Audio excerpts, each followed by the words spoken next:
Japanese Prime Minister Shinzo Abe, accompanied by US President Barack Obama, has paid his respects at Pearl Harbor at the memorial. The 1941 Japanese attack brought the United States into World War II. But both leaders say the visit was about reconciliation and what's possible now between the nations. Glasse reports from Honolulu. Japanese Prime Minister Shinzo Abe said these are waters where sailors sleep. Alongside U.S. President Barack Obama, Abe paid his respects at the site where 75 years ago, Japanese airmen sunk this ship alongside much of America's Pacific Fleet. However, Abe stopped short of an apology. I offer my sincere and everlasting condolences to the souls of those who lost their lives here, as well as to the spirits of all the brave men and women whose lives were taken by a war that commenced in this very place. Obama said the alliance between the two countries has never been stronger. The two nations support each other in good times and bad. The presence of Prime Minister Abe here today remind us of what is possible between nations and between peoples. Wars can end. The most bitter of adversaries can become the strongest of allies. The fruits of peace always outweigh the plunder of war. This is the enduring truth of this hallowed harbor. And with Pearl Harbor veterans watching, Abe made a promise on behalf of his nation. We must never repeat the horrors of war again. This is the solemn vow we, the people of Japan, have taken. Earlier, the two men held private talks, their last meeting as leaders. Obama's term ends in about 3 weeks.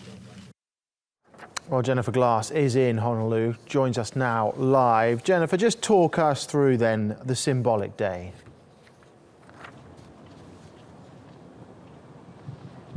Well, very historic. Shinzo Abe, the very first Japanese prime minister to go to that memorial. Now, he's not the first Japanese prime minister to go to Pearl Harbor, but he is the first in decades. The three other Japanese prime ministers have been to that site, but never to the memorial because it wasn't built. And that was in the 1950s and the 1960s when they did.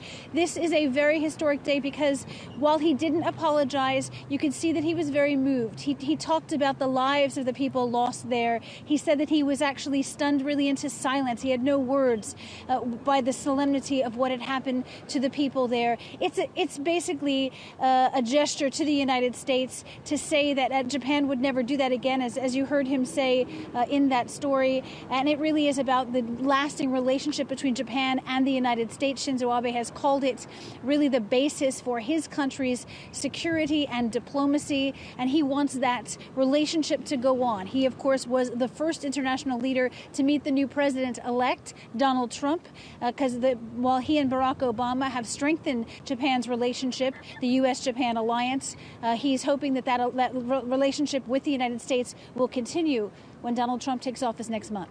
And we saw in your report as well there, Abe talking to outgoing President Barack Obama. You mentioned there the relationship with the incoming President Donald Trump.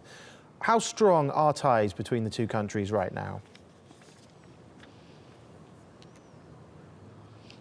Well, right now they're very, very strong. It is considered a serious alliance in the Pacific, the strongest partnership in the Pacific. Japan considers the United States its strongest partner, not just a trading partner, but a security partner as well. U.S. forces, of course, are based in Okinawa and around the Japanese peninsula, and Japan has historically, since the end of World War II, relied on the United States for its security. Now, Shinzo Abe has tried to move his country, has tried to move Japan to becoming a little bit more independent, to having its defense forces being able to engage in places around the world. That is something that is new. The real question is, what will the relationship be when Barack Obama leaves? How strong will that relationship be when Barack Obama leaves? Japan sees the United States as a vital partner. The real question is, will Donald Trump feel the same way? During his election campaign, he talked about making Japan pay for its own security. That has had to concern the Japanese prime minister, and that may be why he went last month to see Donald Trump in New York just after he was elected. Okay, Jennifer, thank you.